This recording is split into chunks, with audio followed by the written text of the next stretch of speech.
Oi, gente, nesse vídeo eu vou resolver com vocês os exercícios de estática. Então, eu vou ler com vocês o enunciado e eu vou resolver com vocês. Então, em um experimento, um professor levou para a sala de aula um saco de arroz, um pedaço de madeira triangular e uma barra de ferro cilíndrica e homogênea. Ele propôs que fizessem a mediação da massa da barra utilizando esses objetos. Para isso, os alunos fizeram marcações na barra, dividindo-a em 8 partes iguais e em seguida apoiaram-se sobre a base triangular, com um saco de arroz pendurado em uma de suas extremidades até atingir a situação de equilíbrio. Nessa situação, qual foi a massa da barra obtida pelos alunos? Bom, então aqui eu fiz o desenho, né, do exercício. Então eu tenho a barra aqui dividida em 8 pedaços iguais, né, 8 partes iguais. Eu tenho o saco de arroz aqui e eu tenho essa base de apoio que é o polo. Bom, primeiro o exercício me fala que ele quer alcançar o equilíbrio. E aí, o que eu preciso fazer? Eu preciso que o momento anti-horário ele seja igual ao momento horário. Por quê? Eu preciso que as somas dos momentos deem zero. Eu preciso que um momento seja igual ao outro. Então, eu vou usar simplesmente a fórmula de momento e vou equilibrar esse momento aqui, desse lado anti-horário, com esse momento horário aqui. Só que visualmente, né, a gente consegue ver que a gente tem um peso aqui desse lado. Mas e o peso daqui para fazer com que o objeto gire, né? Para objetos extensos, a gente tem o que a gente chama de centro de massa. O que é isso, né? O centro de massa. Ele é onde concentra toda a massa de um objeto extenso. No caso dessa barra, o centro de massa é exatamente o meio dela, aonde se concentra toda a massa dela.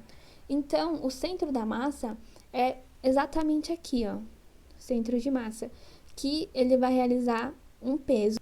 E aqui eu tenho o peso dessa barra, que ele tá bem no centro, né? Então aqui, como ela tá dividida em 8, né? Eu tenho 1, 2, 3, 4. Ele tá no quinto espaço aqui e aqui também, ó. 1, 2, 3, 4, 5. Então ele tá bem no centro mesmo. O peso da barra tá aqui.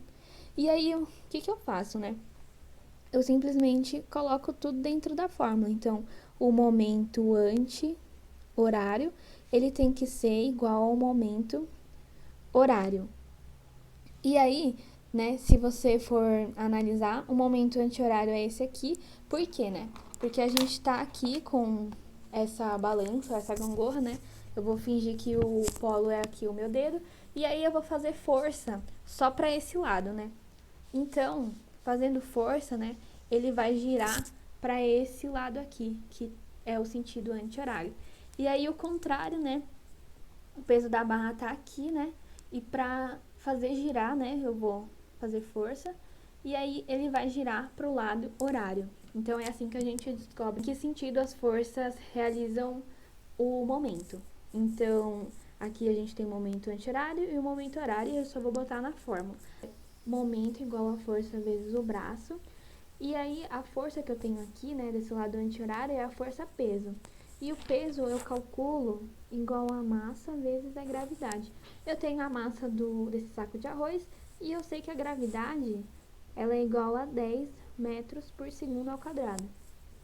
Então, eu vou colocar aqui a massa, né, de 5 quilos vezes 10 metros por segundo ao quadrado vezes o braço. Bom, quanto que vale o braço, né? O exercício, ele não me dá quanto que vale essa barra, né? O comprimento dela. Mas ele só me diz que a barra ela é dividida em 8 partes iguais.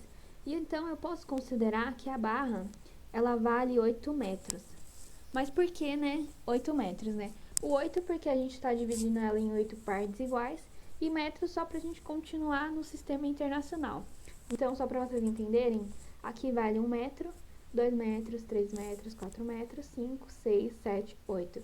Então, a barra inteira tem 8 metros. Então, o braço daqui, ele vale 3. Por quê? Porque aqui, né, é o polo e o braço, ele é a distância da força até o polo. Então, aqui tá a força, né? E aqui tá essa distância, que vai ser de 3. A mesma coisa da barra. O peso da barra tá aqui, né? Então, essa distância aqui eu sei que é 1. 1 metro, 3 metros. Beleza. Então, agora eu já descobri os braços, eu posso calcular. Então, aqui eu sei que é 3.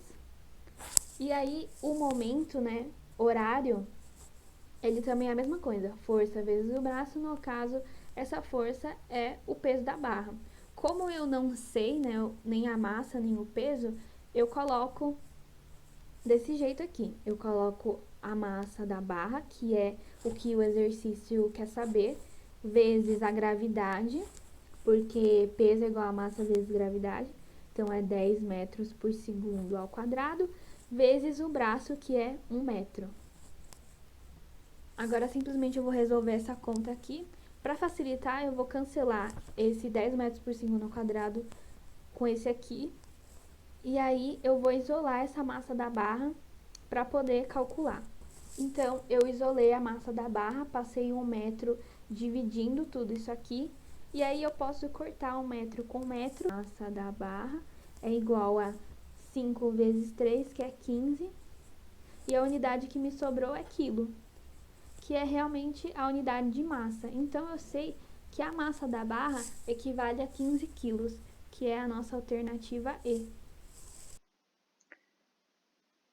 E agora a gente vai para a questão 4. Um corpo de massa 12 kg está suspenso por um sistema de polias e cordas, como mostrado na figura. Um homem puxa a corda com uma força de 18 newtons. Supondo que estes elementos são ideais, as polias não têm peso e não há atrito entre as polias e as cordas, e estes são inextensíveis e sem peso. O corpo irá subir ou descer? E com qual aceleração? Adote para a aceleração da gravidade G igual a 10 metros por segundo ao quadrado. Bom, eu fiz o desenho esquemático do exercício e aí ele me dá algumas informações. Ele me dá que a massa desse objeto aqui, ele é de 12 quilos e a força que ele faz aqui é de 18 newtons. E ele me pergunta se esse corpo aqui, né, o objeto, ele vai subir ou se ele vai descer e qual que vai ser a aceleração disso, né? Bom, primeiro eu quero que vocês analisem esse desenho aqui e que vocês vejam que a gente tem 3 polias móveis, essa aqui e essa aqui. Vou colocar aqui 3 polias móveis. E aqui a gente tem uma polia fixa. Então, uma polia fixa. Bom, o exercício, ele me fala, entre aspas, né, nas entrelinhas, que não está em equilíbrio.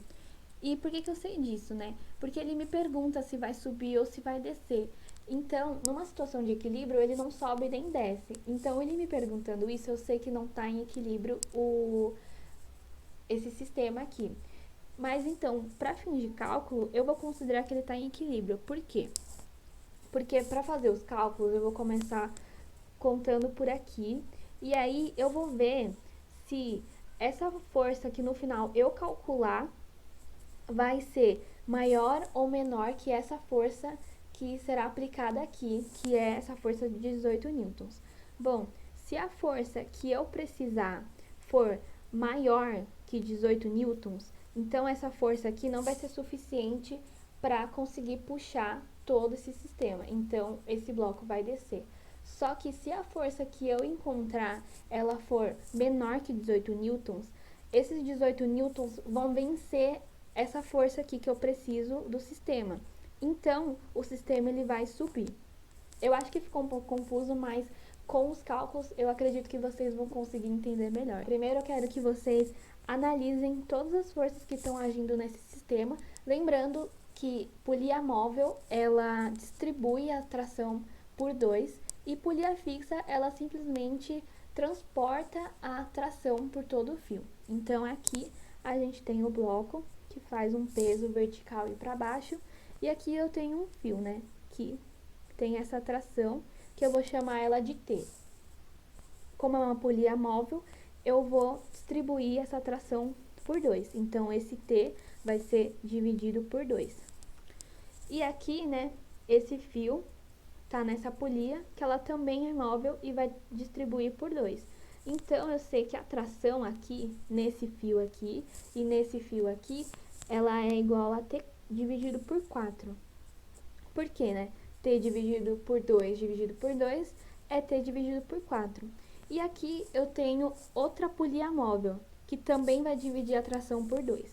Então, eu sei que essa tração é igual a T dividido por 8. E aí, eu tenho essa polia que ela é fixa. Então, eu sei que esse fio aqui, eu sei que essa tração ao longo do fio vai ser a mesma. Então, T dividido por 8 vai ser ao longo desse fio inteiro, que é T dividido por 8. Que nessa condição de equilíbrio que eu estabeleci para fazer as contas, eu vou considerar que a força ela é igual ao T dividido por 8, que é o que eu preciso fazer para ter a condição de equilíbrio. Então, tração dividido por 8 é igual a essa força. Só que, beleza, eu sei que para calcular isso, bom, lembrando que essa força aqui, ela não é essa força de 18 newtons, é uma força que eu criei para poder, é uma força que eu criei na condição de equilíbrio para saber. Bom, lembrando, né, que essa força, né, que é T dividido por 8 igual a essa força aqui, ela não vai ser de 18 newtons, porque eu que criei essa condição de equilíbrio, então essa força não vai ser igual a essa. Bom, o peso, eu sei que é peso igual a massa vezes a gravidade. Eu tenho a massa desse bloco, que é de 12, vezes a gravidade, que eu sei que é 10. O peso, ele vai ser de 120 newtons. E o peso, eu sei que é igual a essa tração aqui, que é a mesma dessa aqui, que foi, né, ao longo de todo o fio. Então, eu vou colocar o 120 dividido por 8, que é igual a essa força dessa condição de equilíbrio que eu criei. 120 dividido por 8 dá 15. E 15 o quê, né? Eu tô trabalhando com forças, 15 newtons. Bom, encontrado o valor de 15 newtons, né, para essa condição de equilíbrio, que é uma condição em que não vai mexer o cubo, né, esse peso aqui, eu sei que esses 18 newtons, que é maior do que 15 newtons, ele vai fazer com que o corpo suba. Por quê? Porque eu vou estar aplicando mais força que o necessário para o equilíbrio, fazendo com que esse cubo aqui, ele suba, porque eu estou aplicando mais força desse lado. Então, eu sei que o bloco, ele vai subir, bloco subindo, que é o que ele me perguntou. Ele me perguntou se o bloco vai subir ou vai descer. O bloco vai subir. Bom, aí ele me pergunta qual que é a aceleração. Bom, simplesmente o que eu faço? Eu coloco na fórmula resultante igual a massa vezes a aceleração. No caso, a gente está analisando o bloco, né? Então, as forças que estão agindo no bloco, eu sei que é a força-peso e a força de tração. E aí, a resultante, né, por ser um vetor e aceleração também, a gente sabe que o sentido da resultante e o sentido da aceleração é o mesmo. Então, eu sei que ela está para cima, porque o bloco está subindo. Então, a tração, ela vai ganhar do peso, porque nesse caso, está subindo o bloco. Então, tração menos o peso, igual a massa vezes a aceleração. Só que quanto que vale essa tração aqui, né? Eu vou calcular a tração aqui embaixo. A tração é aquilo que a gente tinha, é aquela equação que a gente tinha encontrado antes, né? Que é tração dividido por 8 igual a força. Só que nesse caso, né, a força ela é de 18 newtons. Então, eu vou colocar tração igual a 8 vezes a força, que é de 18. Eu sei que é 144 newtons. A tração eu sei que vai valer 144 newtons, e aí eu só vou substituir as coisas que eu tenho. Então, a tração, que é 144, menos o peso, que é 120, é igual à massa do peso, que é 12, vezes a aceleração, que eu não sei. 144 menos 120 é igual a 24, vou passar esse 12 para cá, é igual a aceleração. 24 dividido por 12 dá 2. Então, 2 metros por segundo é igual à aceleração. Agora a gente vai para a última questão. Uma invenção que significou um grande avanço tecnológico na antiguidade, a polea composta ou a associação de polias é atribuída a Arquimedes. O aparato consiste em associar uma série de polias móveis a uma fixa. A figura exemplifica um arranjo possível para esse aparato. É relatado que Arquimedes teria mostrado para o rei Hierão um outro arranjo, esse aparato, movendo sozinho, sobre a areia da praia, um navio repleto de passageiros e cargas, algo que seria impossível sem a participação de muitos homens. Suponha que a massa do navio era de 3.000 quilos, que o coeficiente de atrito estático entre o navio e a areia era de 0,8 e que Arquimedes tenha puxado o navio com uma força F, paralela à direção do movimento e de módulo igual a 400 newtons. Considere os fios e as polias ideais, a aceleração da gravidade igual a 10 metros por segundo ao quadrado e que a superfície da praia é perfeitamente horizontal. O número mínimo de polias móveis usadas nessa situação por Arquimedes foi. Então, para esse exercício, eu desenhei aqui também, e aí eu anotei todas as informações que o exercício me dá. Aqui a gente tem um navio que ele está atolado na areia, e aí, com esse sistema aqui de polias, eu vou aplicar essa força de 400 newtons, e eu quero saber quantas polias móveis eu preciso colocar para que eu consiga movimentar esse barco. Bom, então eu preciso encontrar um valor para que essa tração aqui ela consiga ser maior que esse FAT estático. Então eu preciso que essa força aqui de tração consiga ser maior que essa força de FAT estático. E agora eu vou explicar para vocês como que a gente vai fazer isso. Bom, primeiro eu preciso saber quanto que vale esse FAT estático para eu saber quanto que tem que valer essa tração que eu preciso que ela seja maior que o FAT. Bom, eu vou usar a fórmula de FAT estático, que é FAT igual a μ estático vezes a normal. Então, eu tenho aqui a massa do navio, o coeficiente de atrito estático, a força e a gravidade. E aí eu só vou colocar na fórmula. O FAT estático, né, é o μ estático vezes a normal. E a normal, qual que é o valor dela, né? A gente tem aqui o peso vertical e para baixo. E como a gente tá parado, né, estático, o valor da normal é a mesma que o peso. O peso é a massa vezes a gravidade. A massa eu sei que é 3.000 quilos e a gravidade 10. 3.000 vezes 10 dá 30.000, que dá esse valor aqui. 30.000 newtons. Então, o FAT é igual a 0,8, que é o valor do atrito estático, vezes 30.000. O FAT estático máximo é 24.000. Então, 24.000 é o valor que mantém esse sistema parado. Para que eu consiga fazer com que esse sistema se mova, no caso para esse lado aqui, eu preciso que a tração vença. Então, a tração ela tem que ser maior que esses 24 newtons. E como que eu faço isso? Bom, a força eu sei que ela é de 400 newtons que eu vou aplicar. E aí a polia, eu tenho uma polia fixa aqui, né? E a polia fixa ela só transfere a tração. Então, essa tração aqui de 400 newtons eu tenho nessa polia que tá móvel. E aí a polia móvel ela distribui a tração por 2.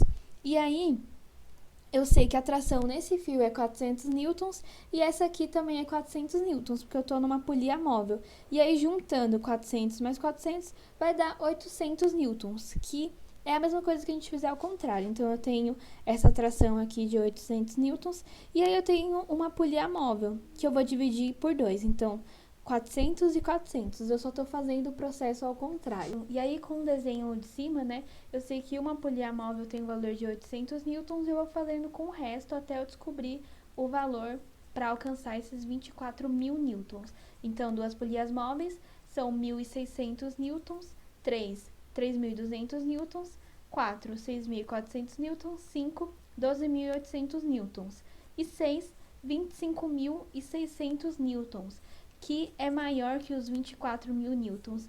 Então, eu preciso que a força de tração seja de 25.600 newtons, que equivale a 6 polias, para eu conseguir movimentar um navio que tem um fato estático que é de 24 mil newtons. Então, a gente chega na alternativa B.